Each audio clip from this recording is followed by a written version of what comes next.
and most of us have followed his career even before that. So he's a giant living in our community, always at the college when we need him. We need to have him here more, because more of the students coming through don't understand their Africanness. It seems the more students we get black in the college, the more the lack of consciousness is real. People say, I'm Trinidadian. The fact that they're created are Trinidad close to each.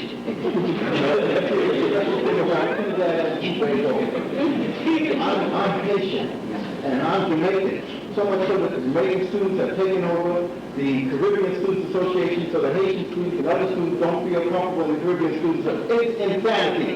We are African peoples, and we need to have this insanity put aside.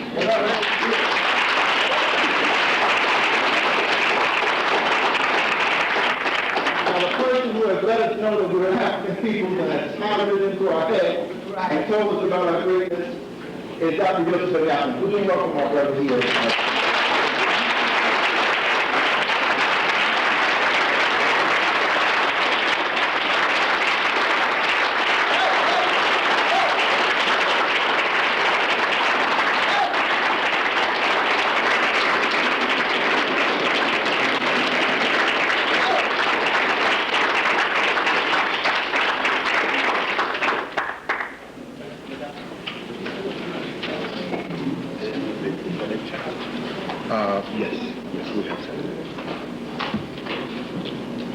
I will say good evening, and I will sit here. I don't know what they're trying to say by putting me to sit, but there will be times that I'll get up and do what I have to do.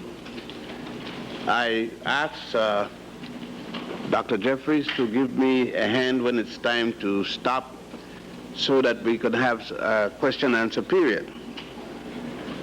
I was told that I may make my presentation on any subject area that I desire, and so I will make it tonight a little in an area that you have never heard me on, I know. It is the Nubian origin of Egypt. Most people speak about Egypt as if Egypt was the first civilization or society in Egypt and in Africa, and that couldn't be more false than saying that a rabbit is a pigeon. Egypt is one of the last of the ancient cultures, if not the last along the Nile. What made Egypt so important is not that it led any African society in antiquity, but that it is the society where most of the artifacts have remained, because it was the first of the African society and the societies of the entire world to place their recordings in stone. That's the uniqueness of Egypt in difference to other African societies along the Nile. We cannot place Egypt before the Sibyllian period, Sibyllian first, second, and third, in terms of records, whereas you can place the societies of Africa at the headwaters of the Nile, Ethiopia, Uganda, Somalia, even Kenya and Tanganyika. We go back to an Egyptian himself, and a very early Egyptian going back in the second and third dynasty, who said, we came, we meaning the Egyptians, from the beginning of the Nile, where God happy dwells, at the foothills of the mountain of the moon. As a matter of fact, Nubia was Egypt before Egypt became Nubia. I hope that isn't confusing.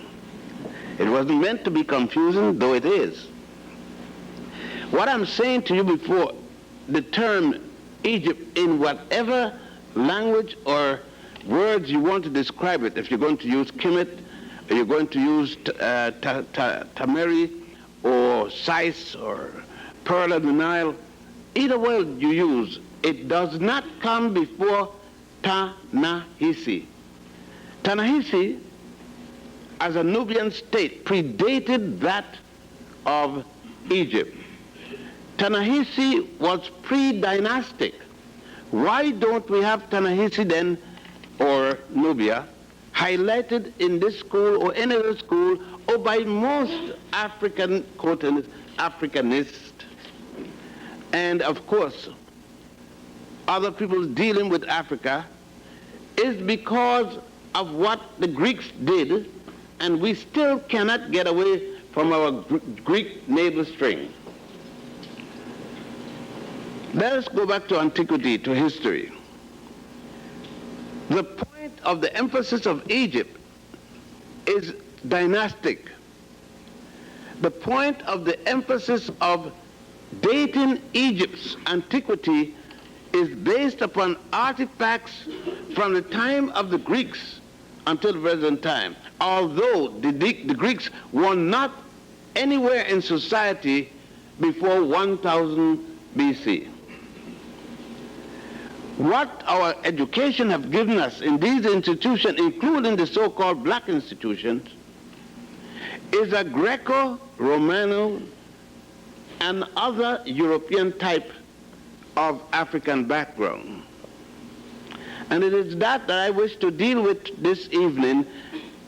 It is that which I am working at the present time in my field diggings, my archaeological team, not to prove, because it doesn't need any kind of proof. The facts are there. If we should look at the facts. My reason for coming down the Nile, instead of going up the Nile like most people come to Cairo, they fly into Cairo and then they start in Cairo, going up to Aswan. I start in Aswan and go down to Cairo. One time we even went down to Alexandria for what I do not know. But nevertheless, it must be now emphasized that Nubia is the mother of Egypt, just as Ethiopia is the mother of Nubia, and just as Somalia, Kenya, Uganda is the grandmother of Egypt.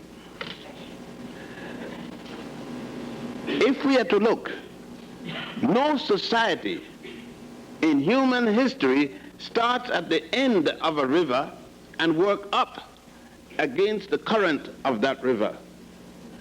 Because the means by which men would travel up the river had to be locomotion. There was no sailboat for man to use when he first started to navigate the river. He started with logs, solid logs of tree that he realized floated. He then started to tie logs together to give more buoyancy for those of you in engineering. And then man started to hollow out logs in order that he may take much more weight. And that was the beginning of man's transportation along the river. He traveled on the river before he traveled on the wheels. He traveled on the river before he started traveling on the backs of other animals besides himself. And we must go back to these in order to understand. We must go back to the paintings of the Grimaldis, the paintings of other small African people, namely the Hutu, and also the Kalahari, the Khoikhoi, and other Africans, especially those that went into Egypt, namely the Sebenetos. I don't have time to talk and to spell these names because I've spoken to you a number of times, and by now you should be able to spell those words. It was not until as late as the 1500 that Egypt, the same Egypt that we are talking about, became extended to what is now called Aswan, Aswan or Senusset, or Senot, as it was called. It was 1500 before the Common Era that Egypt took over Nubia from a place now still called Assuit, deep into the southern part of Egypt was the northernmost part of Sudan, or Aswan, or Nubia. Go back again. If you are accustomed to Egypt and you are in Luxor, you must travel north. That means going down the Nile to at least 200 miles north to come to Assuit. You draw a horizontal line parallel to the equator and run it across Egypt, and that's where Nubia, up until 1500, which will bring us into the 18th dynasty, that was still Nubia. So when you're speaking about Nubia, you're speaking about the creation of dynastic Egypt. And again, that's what we have overlooked in our Greek mythology, in our Greek training, in our European education. The 18th dynasty, or 1500 and thereabout, bring us at a period of time when we are speaking about the Inhoteps. That would include Akhenaten. It brings us before the very noted, and in my case, the most noted of the Egyptian pharaohs in terms of what they contributed to society, which will be Ramesses II, and all that happened subsequent to that. However, what is overlooked is the role that Nubia played even in dynastic Egypt. We know of Nubia, and we deal with Nubia in terms of one particular person, and that would be the wife of Ramesses II, Nefertari II, because we then generally don't speak of Nefertari in terms of second. She is the second. There was a previous Nefertari, which we will speak about later. Nubia not only gave to Egypt Nefertari II or Nefertari I, but Nubia passed on her culture to Egypt. We think of Nubia in terms of the Nubian dynasty, 24th, 25th, depends on whose chronology you're using, and that would be a point when Egypt will already start to decay. Egypt was already in her dying days when we are talking about the point when the dynasties were controlled under Nubian tutelage. I am talking about Nubian dynastic influence from the time of Aha, A-H-A, and the time of another man who was confused with Aha, namely Narmer. The Greeks were the ones who decided that Narmer was the first of the pharaohs, call him Mena, as well as they call him later Menes. But in fact, it was Aha who really started. There were 3 Ahas, and only 2 are recorded in Egyptian history. One of the Aha is said to be the first priest of ancient Egypt. This Aha was the one that introduced the Nubian god to Egypt. But that Nubian god has been carefully suppressed. We are talking about Mendelusi. Mendelusi is said by certain Western historians to be the brother of Osiris. In other writings, he is said to be the son of Osiris and brother of Horus.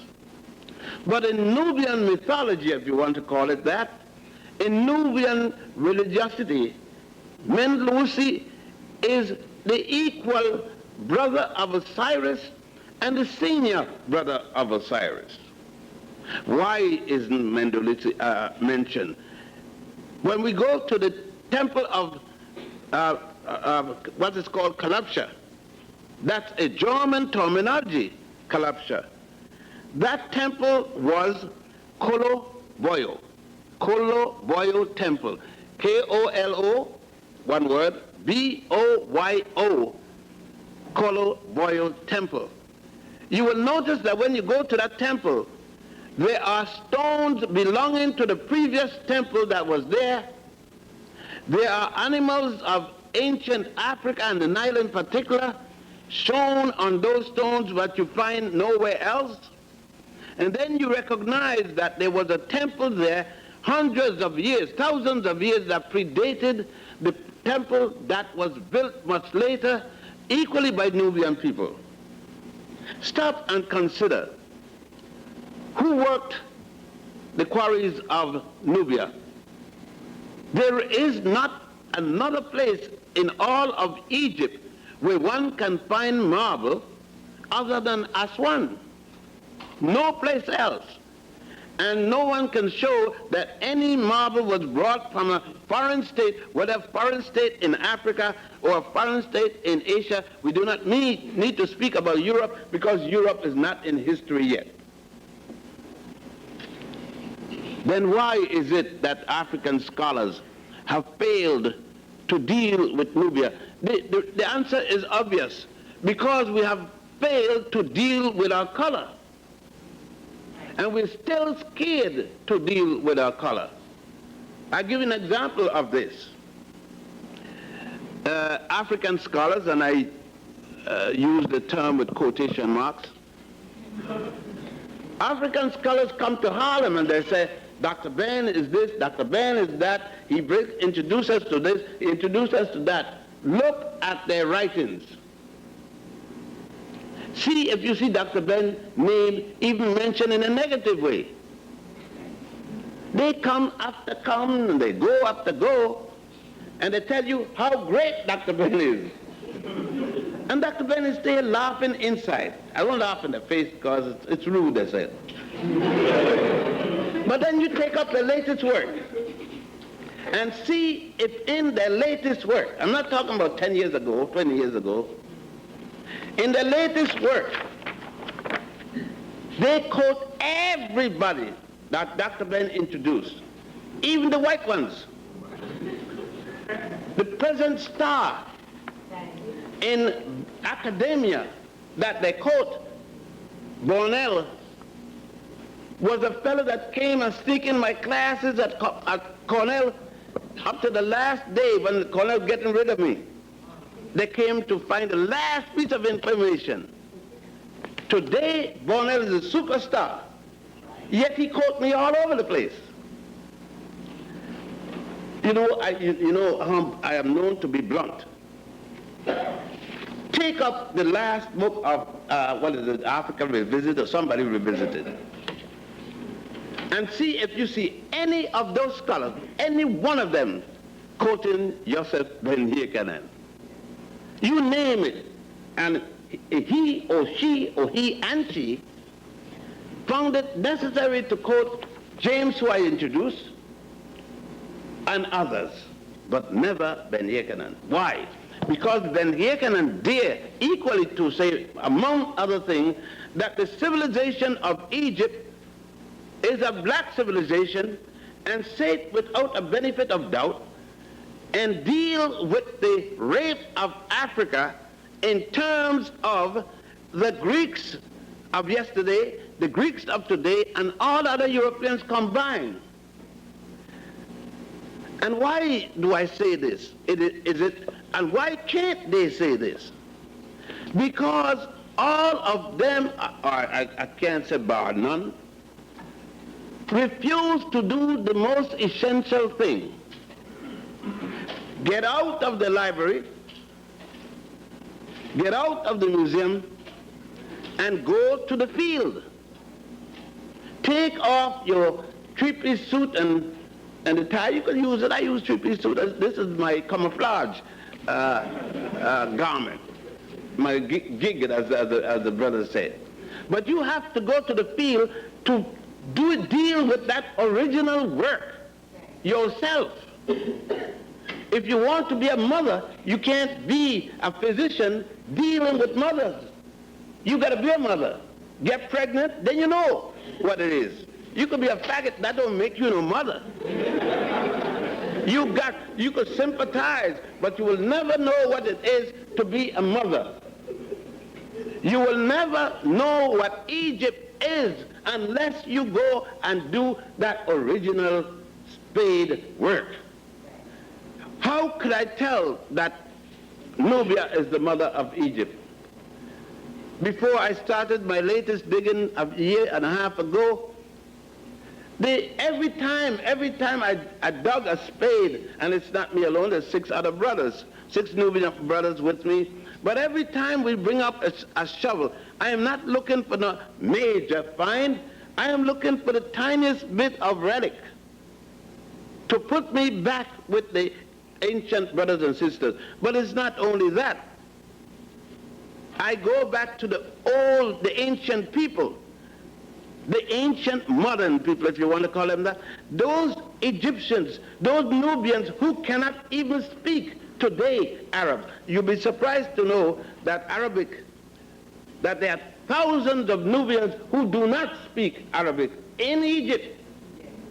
And they do not speak it not because they can't learn it, out of contempt for the conquerors. Some people ask, why don't you speak Arabic? You're going to Egypt so long. I am not interested in Arabic. I'm not interested in English. I'm not interested in French. I'm not interested in any colonial language, so that if I don't speak or speak it out of its proper grammar or whatnot, I don't give a damn. I don't speak it because I hate the damn thing and the people that it belongs to.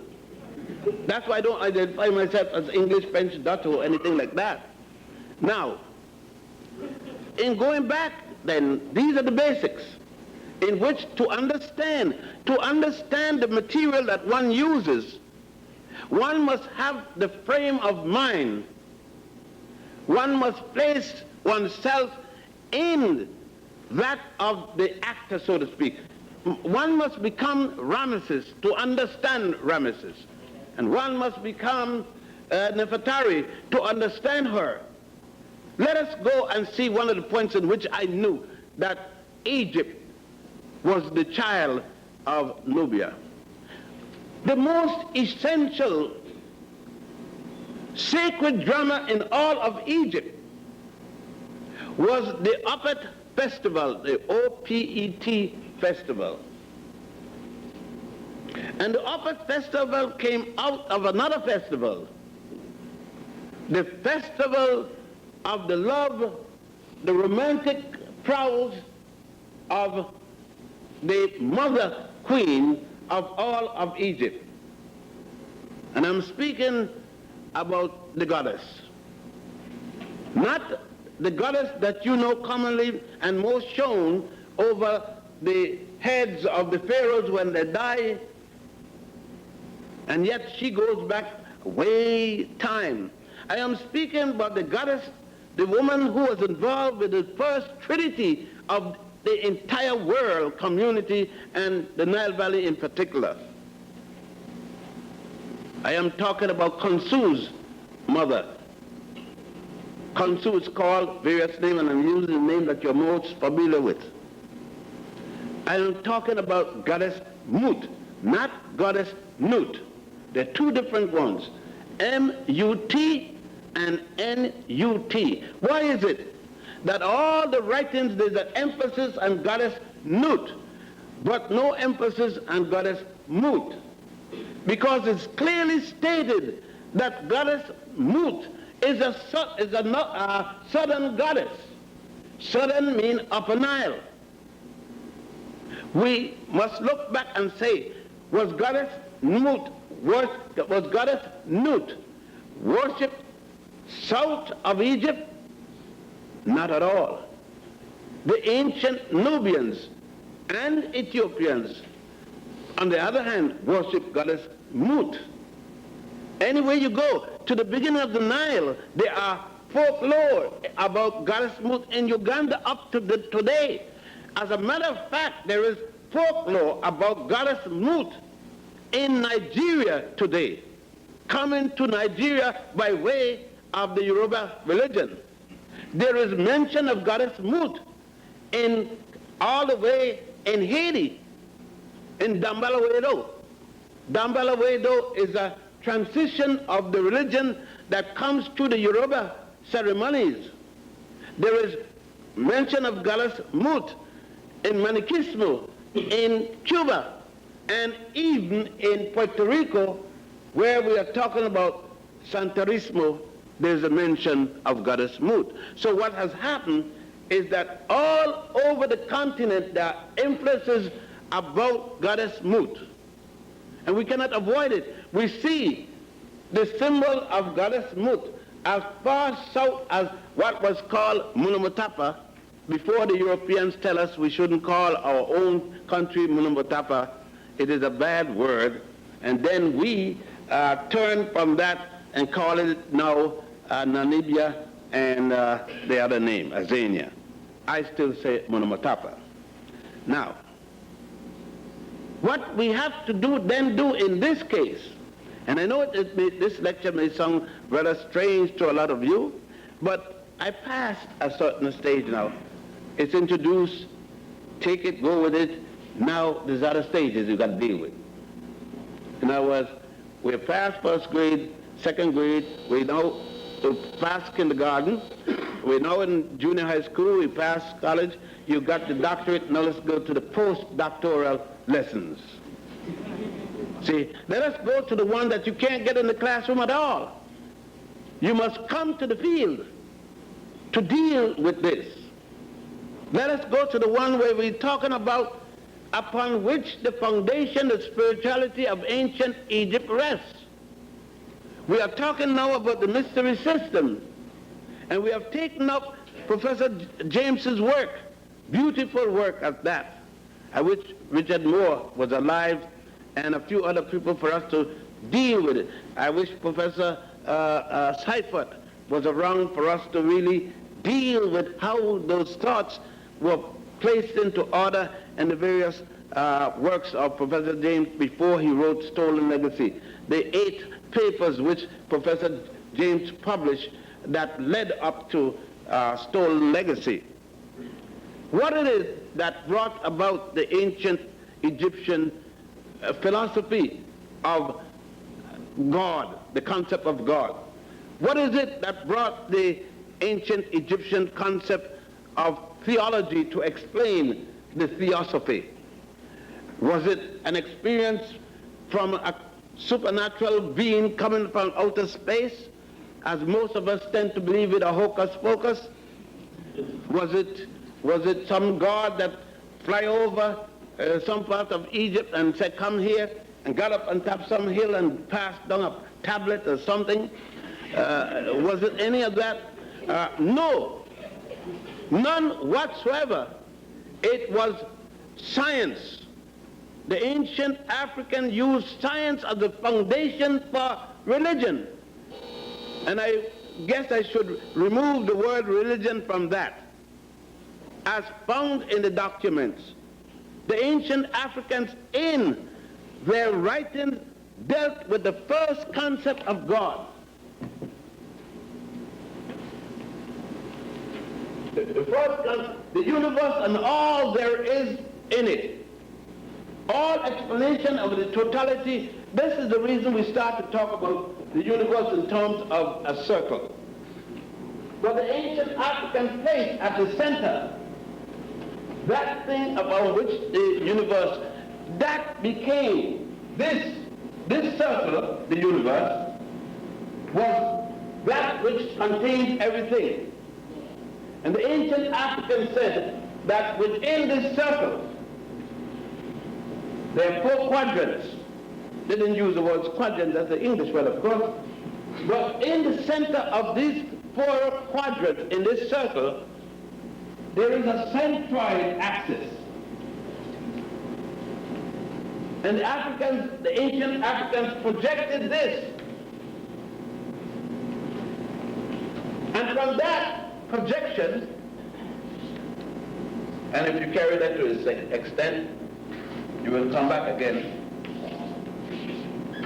This projection will be equal to that projection.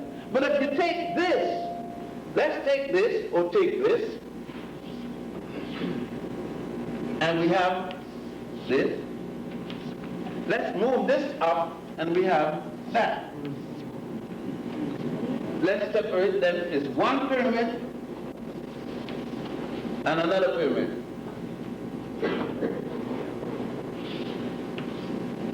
The angle doesn't change. It is out of this, I'm sorry, and the projections of this that the ancient, but did this come from Egypt? Not at all. We see this in southern Africa among the Grimaldis. Go to the museum in the New York Museum of Anthropology down there at 70th and Central Park West, and you see the Grimaldis doing this. But what is the difference?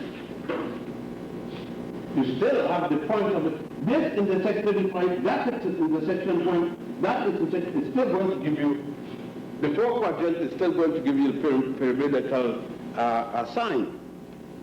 But did we break this down? It is here that the original concept came, that God is the center of the universe.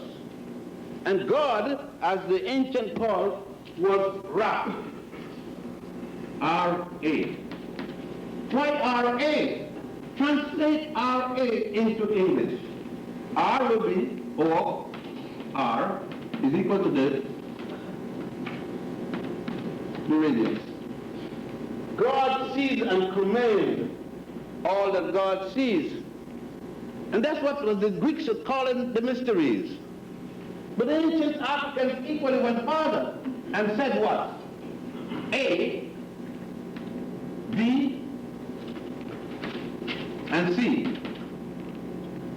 And out of that developed A squared plus B squared equals C squared. And all other types of algebraic calculation. And that was the mystery.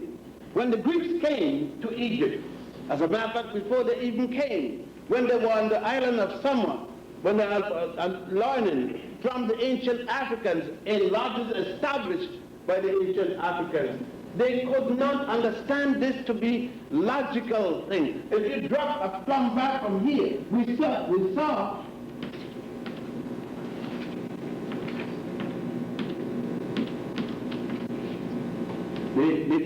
God here, I would always see Tahuti, the God of measurement and the God of recording every event. There was nothing superfluous to him. There was nothing extraordinary to them. The ancient Africans were so acquainted with their tradition, acquainted what was the ordinary day of life for the common priest. Mathematics was not surprising to them. They had mastered mathematics. And because they master mathematics, they master religion.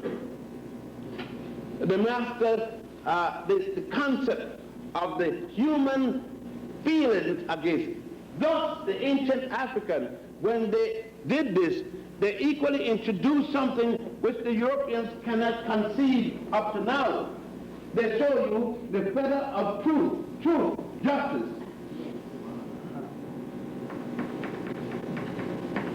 Ma'at, as it's called today, Ma'at, an Ethiopian ostrich feather, again symbolically was heart soul. The heart soul. And they put an eye here, two eyes, a nose, and a mouth. Deal with the heart. The ancient Greeks couldn't deal with this, and therefore they eventually put the symbols of existence at an arrow. They had to have violence going through that heart, just as they have violence in terms of our love making. Even the lullabies up to now that the present Europeans sing, Rockabye Baby on the treetop. when the cheetah baby, the baby can drop and break into two. And Humpty Dumpty and a wall, get a damn fall and bust up. You know, even the little rhymes for the little children go wind up into, murder or something. So they couldn't think of this kind of thing. The ancient Africans, from this, it is from this the ancient Africans used to conceive the possibility of God. The translation out of this came another aspect that the Africans see. Now we have the circular shape here, we have the circular shape here. And what we're talking, the ancient Africans started to devise methods by finding these chords. What did they mean? Out of this, the Africans did more. He reversed this and did this. He found the strength of things around him. Most of you young men are in engineering. It's not only for making a dollar, so you could buy a BMG and a G or D or something like that. These are spiritual dimensions. The ancient Africans did these. The moment factors here. To your maximum moment in here. The moment. Listen to it. The moment that you reach the point of resistance and it gives the fluidity of it, you're going to have a bending, right? Those of you in engineering. If you pass the moment factor and pass the center of this, you go into a shearing factor. The moment it was a snap. You have that in religion. Religion was a scientific calculation by the ancient Egyptians. Excuse me for those of you who don't deal with strength of material and so forth that you may not understand, but you're supposed to understand it. What do you mean you don't understand it? You're an African, you're supposed to understand it.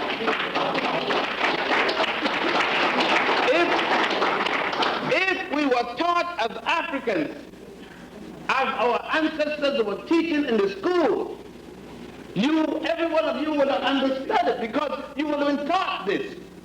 You would not have been taught only for its engineering characteristics to make a dollar to buy you some personal wealth. You would have been taught this to understand the spirituality that is involved with it. And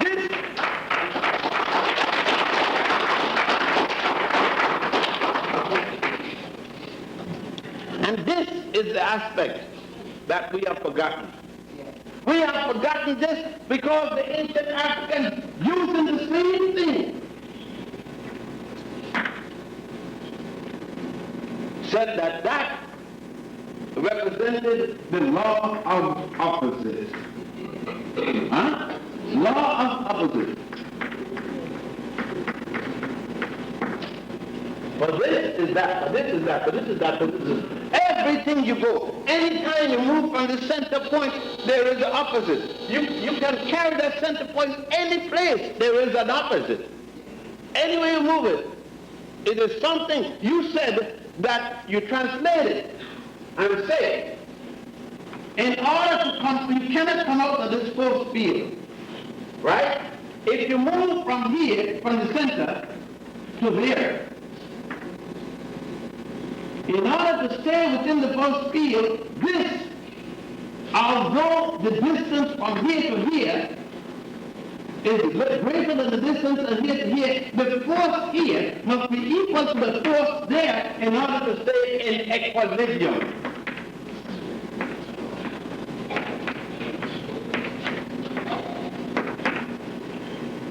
If you lie today, tomorrow you pay.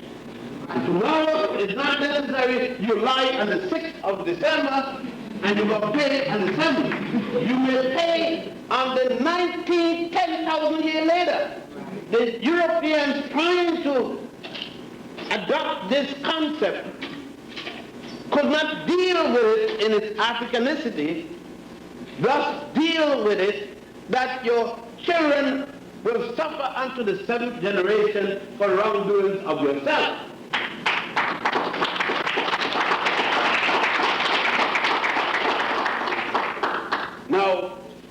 see why we can't find Nubia?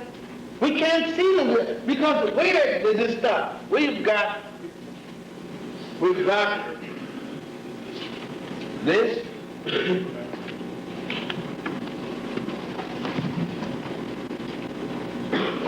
Excuse the projection being off a little. We got this.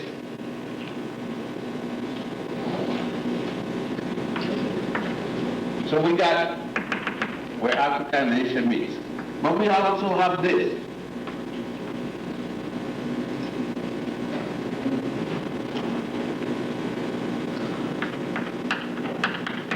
Okay. We're talking about the Nile. We're talking here about, this is the Red Sea, by the way, that's being lit, and this is the Great Sea, or the Sea of Sighs,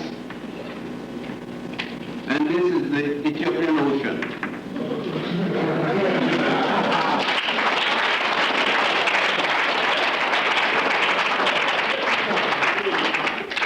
It has been changed to the North Atlantic, to the South, and the South Atlantic. This has been changed to the Mediterranean. We're talking about a time when there was no European known to be doing anything. It doesn't mean that they weren't wrong, but they were messing with ice. They had no concept. They didn't even have the idea of making fire to keep them warm. You understand? They are talking about the time when the Europeans used to kill, out of every 5 girls, they killed 3. Because it cost too much to keep a woman alive. So they went to, not polygamy, which they condemned, but they went to, no? The opposite of polygamy, monogamy. Ask me the third factor, polyandry. I mean, you're all going to college.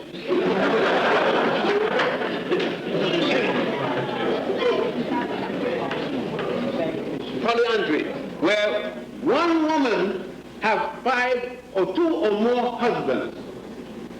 The opposite of monogamy. Now, they had to do that because they had no food. When you don't have food, you can't be restful, you have to be restless.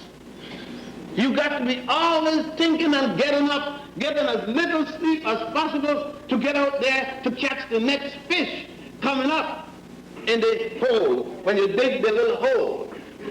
The Africans here had no holes to dig. There were fish all over the place. Didn't mean to dig any hole. The vegetation all over the place. So he had time to sit down and to watch the universe. He had time to be here and figure what it would be here. And time to figure here. Thus he understands, he knew. By this, he also knew, this is religion, he also knew that at point A, B, C, and C, he looked, he had time to observe, and he knew that it would take 28 days to go here. And he didn't know it would take 28 days to go here. 28, and he said the object that he saw here, call it moon, call it any other thing that you wanted. And he knew. That's why he knew. There was no damn nonsense the Africans thought about any wall being flat. The African knew the wall was not flat because they had already figured the wall out to the point to give us a calendar called the stellar calendar. A calendar based upon the stars that he had seen looking here, he saw there. He then conceived that here was the beginning of the world at a place called Giza, centroid of the 16 pyramids that were there. And thus, this nonsense about the African using the pyramid for a water pump. I mean, that came because nobody who wrote that went to the field. You could not have gone to the field in the pyramids and come up with such a thing. You first write it, then you come to the place, look at it and say, yes, I agree with it. So you got to come and see it. Because if I drop a perpendicular here, you see, if I drop a perpendicular there, it is this same line. If I drop a perpendicular here, if I drop one from here, you see what's happening all the time? Yeah. It is going to be the same series, it is going to be the same. So the African knew that when he stood at this position, and that's why I know that Nubia was the mother. Because when I go to the temple at Sinot, and the island, the tip of the island of Elephantine, what is called Elephantine these days, it's Sinot. And I dig and find how the Nubians, when I look at Sinot, the temple of Sinot, most of the temples are rectangular. Most of the temples have their Holy of Holies. Let's do this.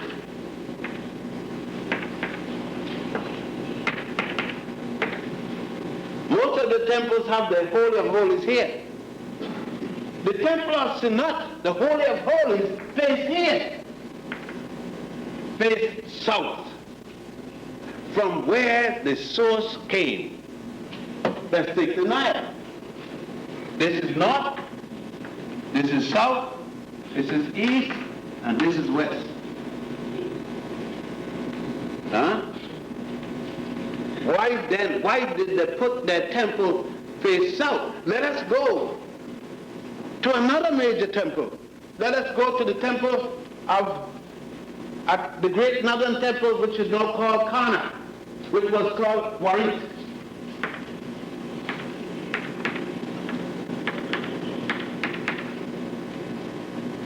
Where Warit, here we are.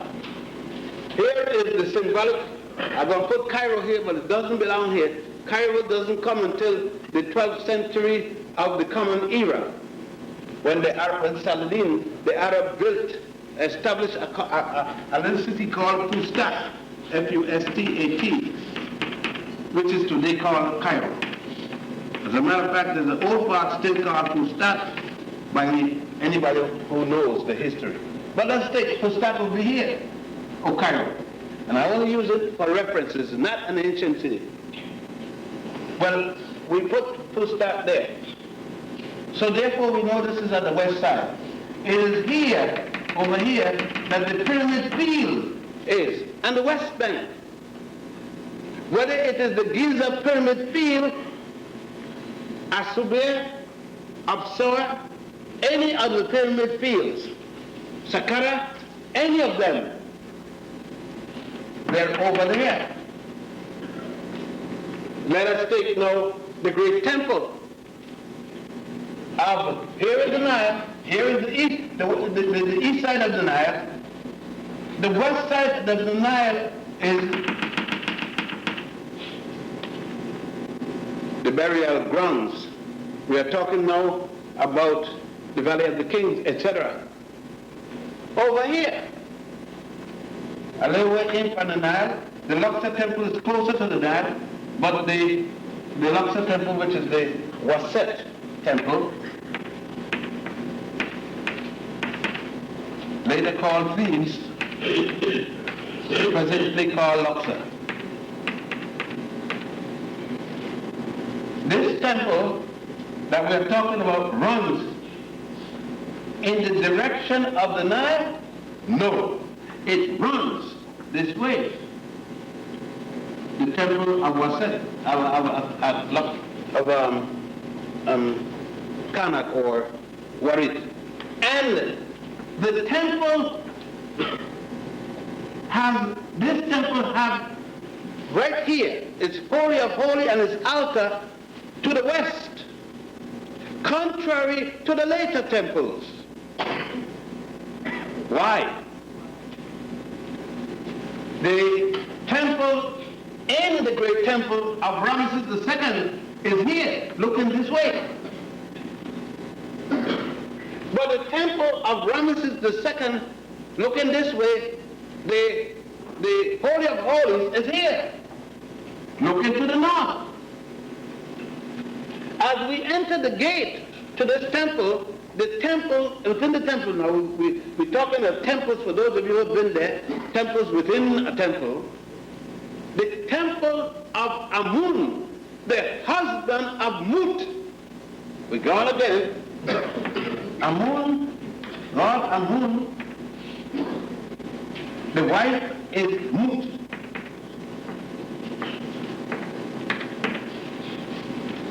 The temple of Amun is here, runs this way. Where is the Holy of Holies? Here, south. And where did God Amun came from? South. Ra and Amun both came from the south. Why would the ancients of Egypt take their gods from the south? Why is it that their mythology speak of the first king that rose to the rank of Pharaoh, head of the great house, Pharaoh, was from the south? The south is Luxor. We just said it, Luxor, using today's name. That is where Naaman and Aha, all of the ancient, the earliest pharaohs came from the south. The most important pharaohs came from the south. The Amenhotep families did not move their residence until the son, Akhenaten, Amenhotep III, moved the residence to the north. But why did Akhenaten maintain? What did Akhenaten do to change the whole concept, trying to get away from Amun? He moved the concept. Yes, he did the right thing. He introduced the concept, reintroduced the concept of Amun-Ra. Before it would become Amun-Ra, it is Amun-Ra. In the north, it was changed to what? Amen-Ra. Amun-Ra had become Amen. And after Amen-Ra, after Scorpion, the king Scorpion was defeated by the king Nama, also called Mena. The Greek came later and called him Menes. It is then it became Amen-Ra. But we must understand all of this. How in the world you're going to deal with it if you don't understand it? How can you deal with religion? How can you deal with Jesus Christ and Allah and Jehovah, and you don't know where these people pick up from? Huh? How can you deal with Allah, with Jehovah, and you don't have a Jew, one Jew at all, until Abraham arrived? Abraham, and you can't deal with him until at best 1675 before the Common Era. You can't deal with Jesus Christ until Pontius and Botius in Pontius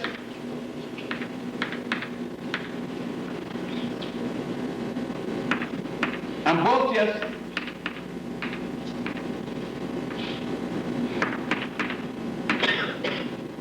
until at least what is called 25 or so, and he started it, so let's call it one of the Common Era.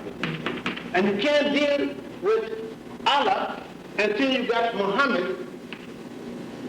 Muhammad, and I'm going to speak to write it. This is the only way you're supposed. You can't write Allah Muhammad for nobody else but this way, and you can't deal with him until 622 of the Christian era or Common Era, equivalent to one of Egypt after the Hajj. If you cannot relate these factors together, then if we deal with these, just let us deal with modern Egypt. Egypt has already gone a number of dynasties, a number of years ago. We go back to at least 4100 before the Common Era. And that is already when Egypt has made a major transition. The book of the coming forth by day and by night is already transferred, already translated, already changed. It's already edited. New editions came out. But we stopped at the book of the dead. What we're talking about. And unless we're willing to deal with these things, unless we're willing to challenge the president of the college that we're in, the dean of the college, the dean of education, unless we're willing to challenge them, unless we're willing to challenge the Pope in Rome and the great rabbi in Israel, and who else in England and so forth, unless we're willing to challenge those suckers, we are not ready to deal with this. We've got to be ready. And that's why they can't quote me. They can't quote me writing what's going downtown. And they can't really invite me to things where white folks are going to be. They can't invite me to things where good Negroes are going to be.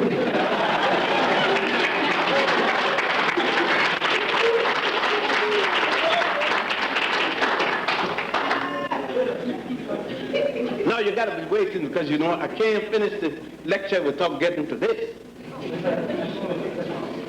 If we're dealing with the center of the universe,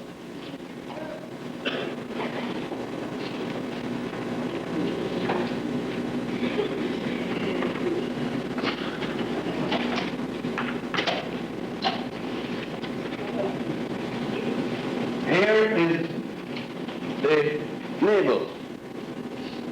An umbilical cord comes through there. Are we going to have religion without the source of religion? Can you have religion without people? Can you? No. Can you have a God without people who say there's a God? Huh? How do you know there's a God? Somebody tell you there's a God. Right? If nobody, there's something they say, if the Africans say, if a log of wood, if a tree falls down in the forest, and there is no Africans in the forest, does the tree make a sound?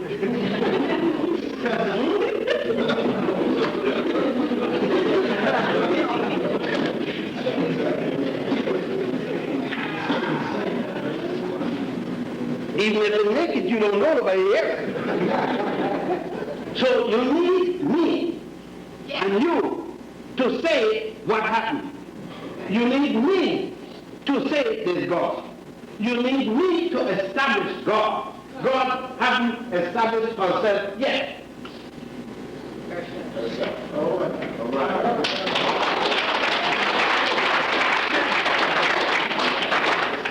If man is God, then man must start people. Man should lead.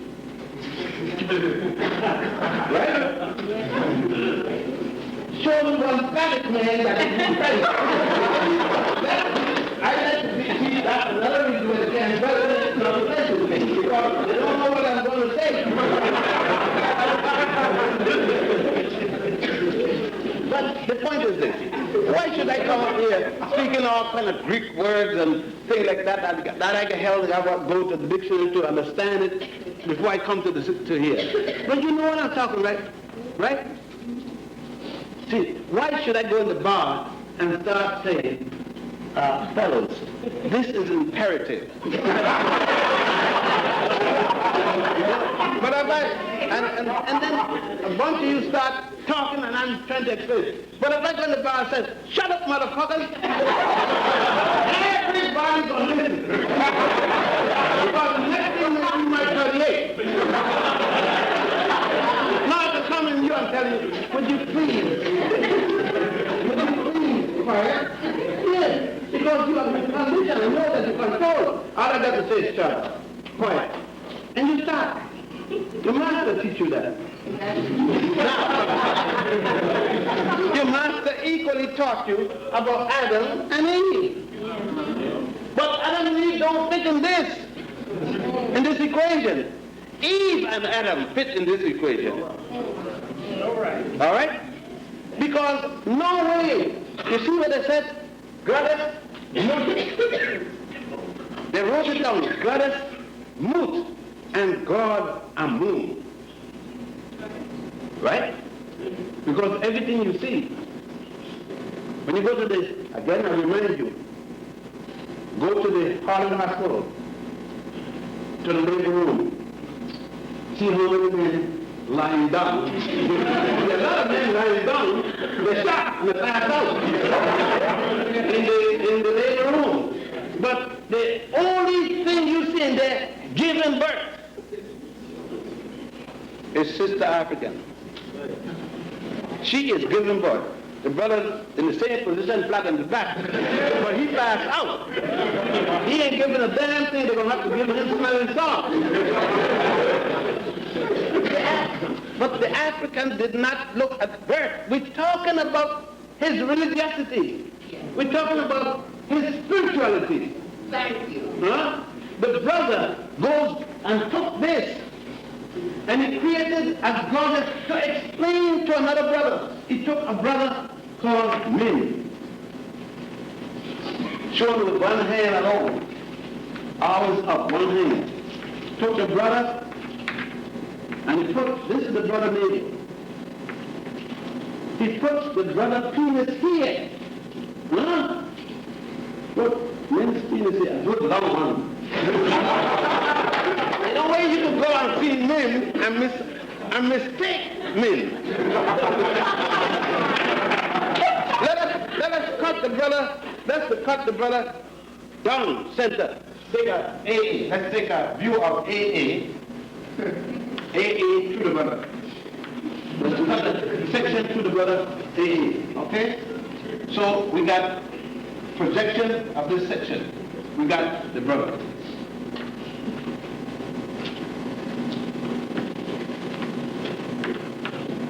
Let's give him some don't mistake a white character.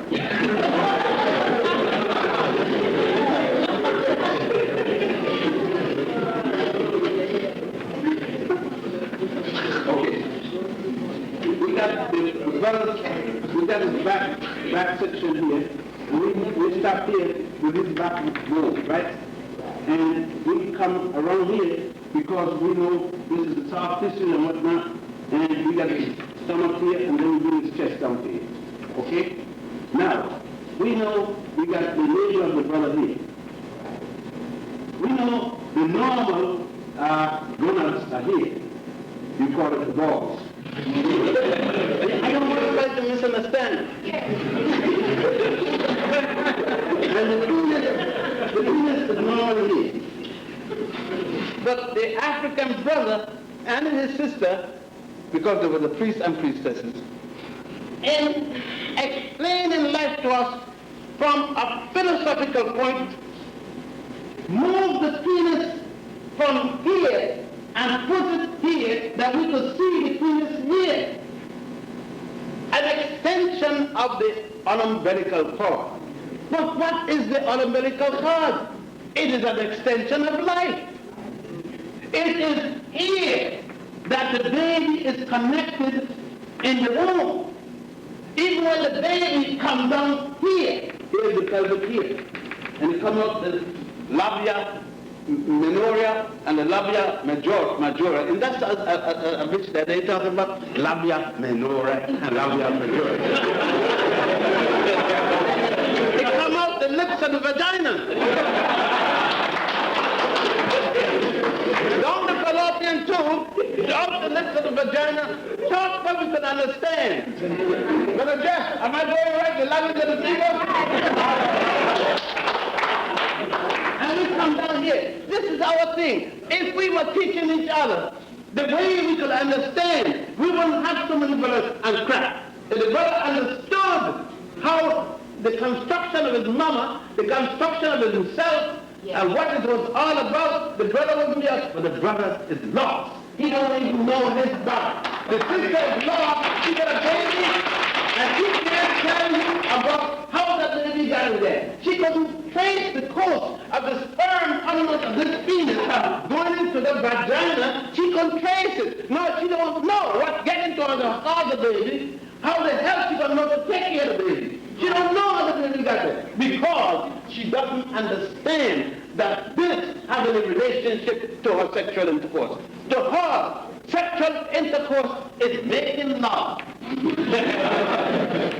Last night we made love. How the hell you gonna make love? Love is an emotional feeling that comes into your psyche, into your mind. That sister, I mean the sister, we talk, and we don't even stop. The sister get into my mind and makes my heart, still getting my heart, she gets in my mind, but makes my heart stumble. Start to do all kind of vibrations. Huh? I can't think straight, I can't eat. The sister, but now I'm going to, but if the sister do that, it's not my body rocking, but it's happening. As long as I keep my nose, as long as I could keep my mind, I'm still in balance. See, the love, the physical love, don't change the spiritual respect. Thank you.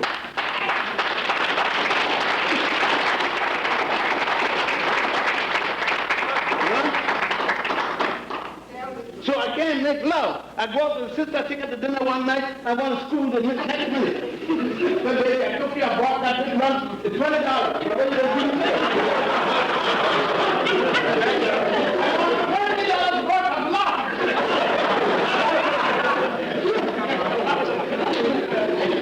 Huh? Unless we could go back and understand this, I said, I know if you know what you're talking, when you have dealt with this and come, you are now a philosophy. I must see in your philosophy. You're a sociologist. I must see in your sociology. You're an architect. I must see in your architecture. This, then I say, you're an Egyptologist.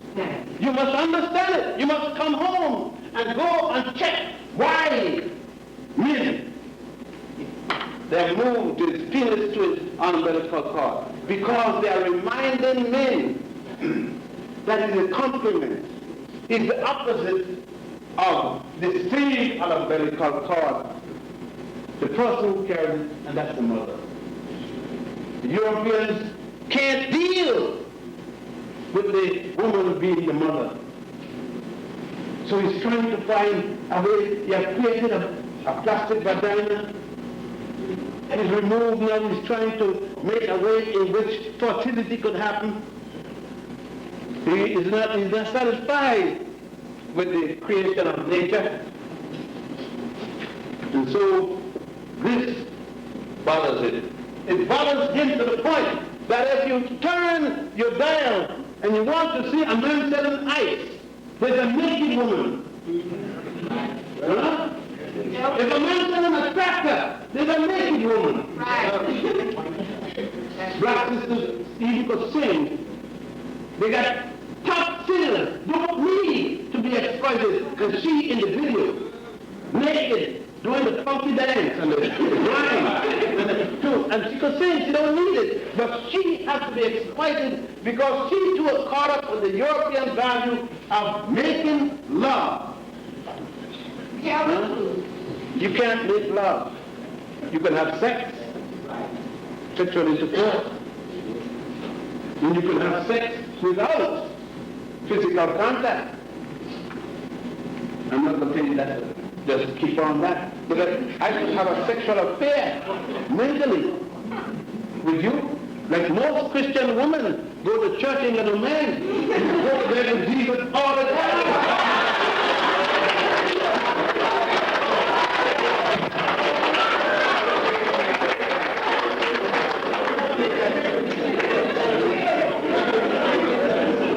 When the pastor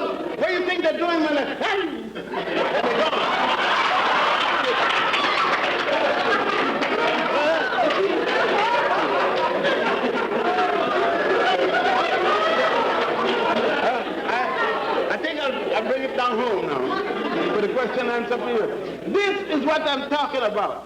When you understand that this concept came down the Nile, going to Ethiopia and you see it transmitted from its ancient concept into the drawings as you go into Fort George, and you see it. Go into the churches in the wall at Lalibela. Take that same trip going down and you see in the temples of Ramesses II, and before we got there, go into the Lion Mountain. It's there. Then we come down and you see the same thing repeated going down. These are the mothers and the fathers and the grandparents of ancient Egypt. And until we use that, until we understand even the cataract, the number, and I change the numbers around, then we will understand. If we understand these, then we cannot write in our books using the same distortions that the Europeans use. It is not enough to say, not enough to come in the room and say, Hotep, it's good, but it's not enough. It's not enough to say one word, change it to the next one that goes with it. It's not enough. It's not enough to wear African garments, but one on the street grabbing some white woman, hugging that day.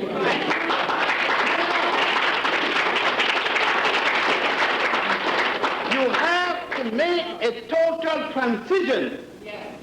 When you talk about being African, your wife must be African. Your love must be African. You must be African, think African, feel African, love African. Everything. You must go through a complete transformation, just as the worm does when it becomes a butterfly.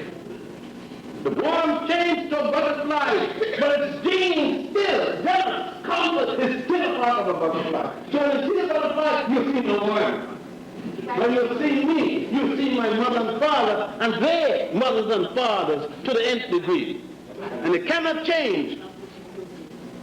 Therefore, when I steal an apple, the integrity of my parents gone. And that's what it means. The sins of the child should fall, and the sins of the parents should fall on the child in 7 generations. The sins of the parents fall onto the child every generation. Not 7 generations, but it doesn't have the mythological thing that if a child gets burned with a pot of hot water, it is because my grandfather sinned 7 generations ago. That's poppycock. It has nothing to do with it. It has to do with a man comes in a restaurant and I'm sitting down and he's hungry. And I didn't give him some bread and I got $50, $100 in my pocket, and I see the brother's hungry, the damn thing was running down his side of his mouth for hunger. Don't get the brother the money, sit down and sit down what you want on the menu. If you can't do that, stop talking the damn jive about Egypt and all that kind of damn nonsense. You're a faker. If you run from the black community, can't live with black people, you're a faker.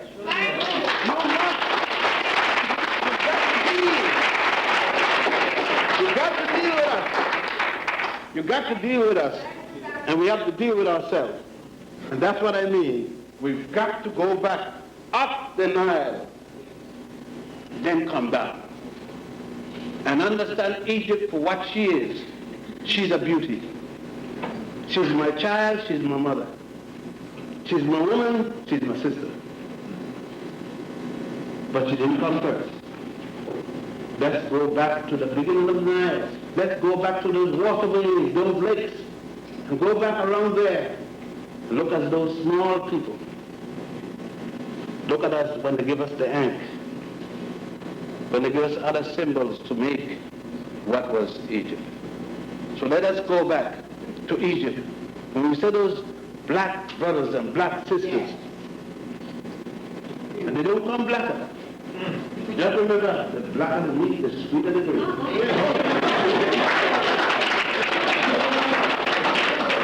And if we remember those things, and it doesn't say anything to us about light, I got a light mother, doesn't make a less of us, but the standard of the African woman is the black meat. The standard of the European woman is the blonde meat. Doesn't belittle us, those of us who are brown, black, there's shades of that. But we must remember the standard. And the standard like that is the standard here. I thank you.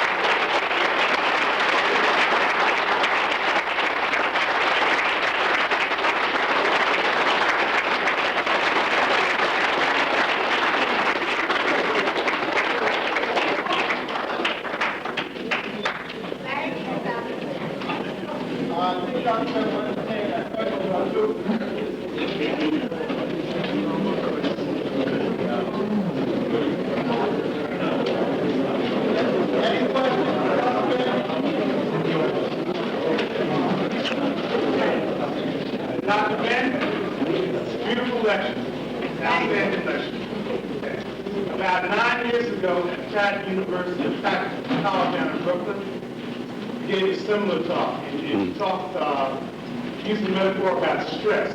You talked about how a lawyer stresses his point, how an engineer deals with the stress point of a bridge, and things of that nature. And you said that the African identified that process and chose to call the stress factor God. Can you talk a little bit more about that? Thank you very much. Yes. What I did it in those times, and I'm glad for you to remind me, and it couldn't be accepted.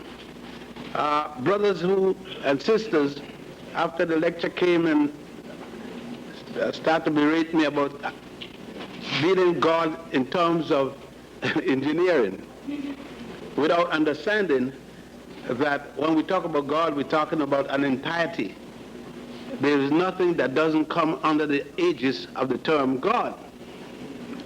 But you see, the brother had, as some of us have, a thing which we call religion, or we want to use the, and then there's a thing, secular and religious. That which we do on Mondays, if we're Christian, all the way to Saturday, is secular. And Sunday is separate, is religious. My point is that which I do every day, every minute, every millisecond, is religious as well as secular. That you can't separate my religion or my religious activity from my secular activities. When I'm involved with telling a girl I'm in love with her, that is secular as religious. How can I take away my feelings? That's why we can lie easily. We could tell a woman we love and only looking for a lay, because then we have separated our religious activities from our secular activities. So then it's easy to leave her as soon as she gets pregnant, walk out and go out the door. Because we have said, I'm going to the door because with my secular self, since my religious self had not been involved with this girl. But if my secular and religious self kept me under stress, kept me unable to break away the two, then I can't leave my child. I could get married with the mother, quit with mother, break up, don't have no more relation sexually with the mother, but I can't leave my child. So that the mother become a part of my child as myself. So I've got a forever connection with her. I got the same connection that if I had sex with her, walk out and leave her, because all my intent was to get sex, I still have a connection with her, because any time I see her, my mind going to tell me, you did that girl dirty, right? You can't escape it. So the stress factor is that. Now, that is going to, each time I see this young lady, my pressure going to go up. Even if it's 1 point, it's got to go up, because the lie is going to deal with me and bring stress. And I said, well, stress is the worst thing that can happen to you, right? So is it any different than the concept of stress in terms of, let's take 2 types of stress. Here here is a beam, and here is the column. But here is a beam, here is a wall, and here is a beam coming out this wall. Okay. If we put a load here, right, tend to go through. We don't have this in the moment, the bending moment. The height, the maximum point and the minimum point. But this can be different, isn't it? This can do this. The stress can reverse itself because it got nothing to hold the end. Right? Okay. But you still have the same action happening. Now, is there a little stress when I leave my child with the woman, abandon it and don't talk to it? Is that a tension? When I go with the woman and just take her body with no intent of doing right and then go away, I get this fluctuating. Here I get the bigger damage when I leave the child because that's impelling. The load is impelling. The load here is fluctuating. I could dance around. I could justify, I could do it. Oh, well, she didn't get pregnant, so what? See? Here I can't say she is pregnant. Bring me back to my mental responsibility of this. Huh? And bring me back to what's coming out of me. That is not down here, alone involved, but here. I am connected to a child. And just like I've made a connection to the child, like my father made the connection with my mother and bring me out, I got the connection. So the idea here continues back here, and the idea is no different than the idea here.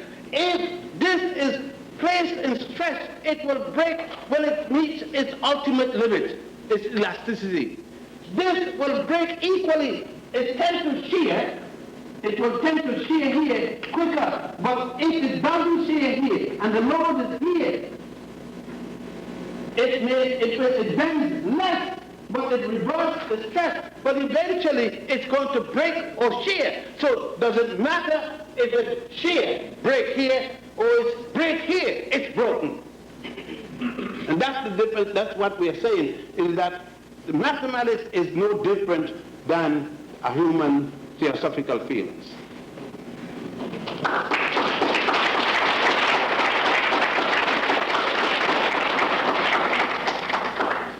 Ben, I have one question. You had mentioned earlier about ether being the centroid of the universe, and you found that to be the central area. Can you elaborate more on that and how that came about? The ancient brothers in Egypt, in designing their pyramids and the pyramids field, established that the center pyramid, the one in the pyramid, what happened in the pyramid field at Giza, you have a rugged plateau, and the largest of the pyramids, the one of Khufu, is here, and it's 48 stories. Let's say up on the top, 48 stories. 48 stories using 10 foot per floor. If we have a building,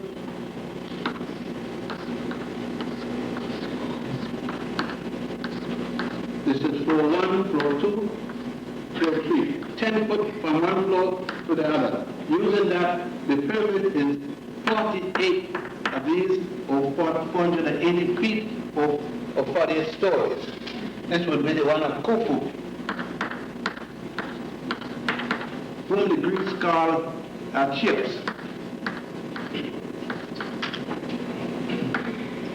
This will be the one of his Khufu's son, which will be Khafre. Look what happens. Look at the size. Let's take a relationship. You see the chart? 1, 2, 3. 3 lengths of the chart. Let's take 2 lengths of the chart. 1, 2.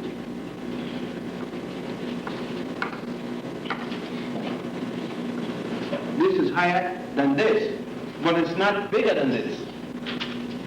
And that would be the one of Khafre,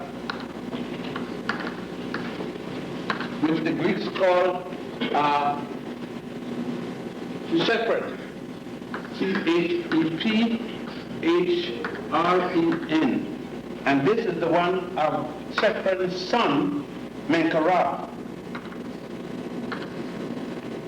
whom the Greeks call Mycerinus. Menkarak, Mycerinus.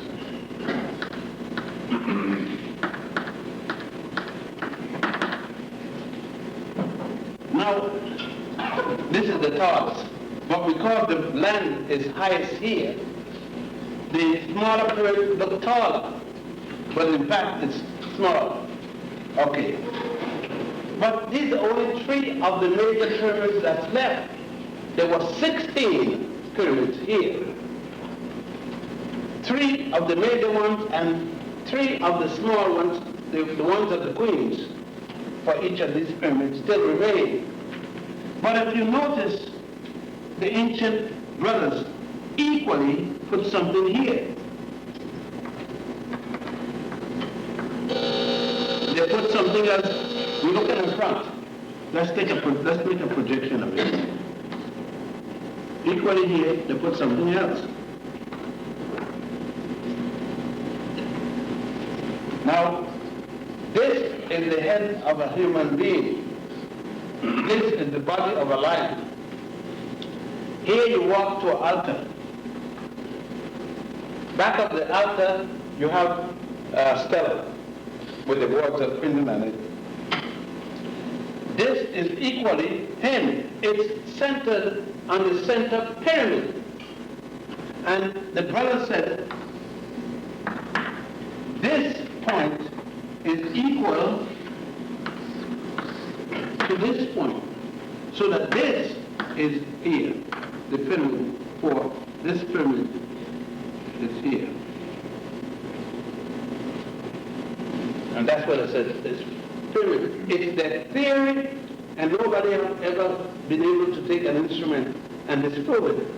All the instruments they take and put there, it turns to true north, and so that it is still held that that's the center of the earth. But of course they didn't do it by wishful thinking, they did it by mathematical calculations, by religion.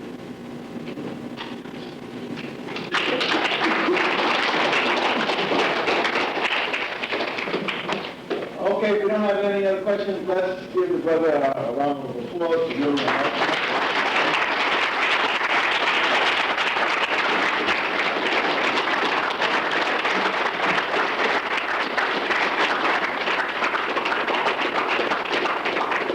remember that we have the books of Dr. Ben in the back with Sister Kemba, and that you have the conference this weekend in New Haven, all day Friday at the Southern Connecticut State University, and all day Saturday at the Hill College School, and we have the forum on Saturday, as well as fundraising for ASCAC on the weekend in terms of artifacts. James, where's the fundraiser? The fundraising activity with the arts and crafts on Friday, Saturday, and Sunday. Saturday all day and Sunday all day. James is speaking up in New Rochelle at the Palace on Main Street, and Lionel has a presentation at Yonkers on Sunday.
Isn't he outrageous? I don't think that's all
sister series? Yeah, because we dropped the other one.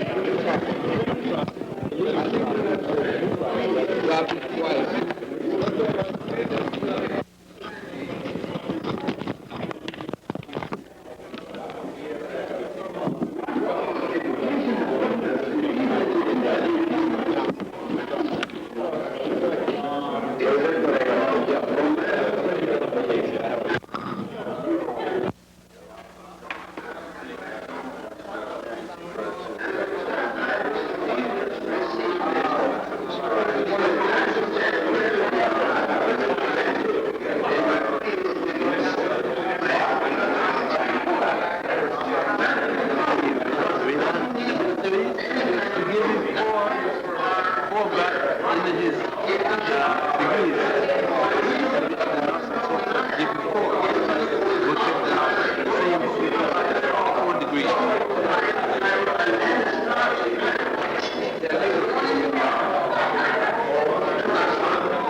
That's not what I'm about. I'm telling you, I saw you brought up Pratt Institute. Yeah. You don't have that tape by any chance, do you?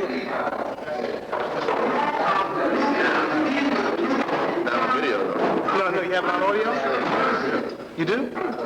I need it because what I want to do is I want to transcribe the two of them together. You think you can hook me up with that? You know what? I've been bugging your tune day about that for the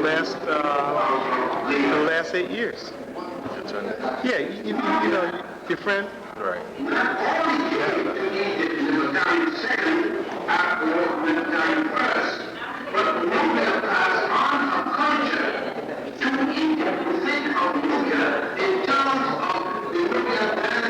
Doesn't come since and that will be when it starts to decay. It already is on a dying day.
on anything last year?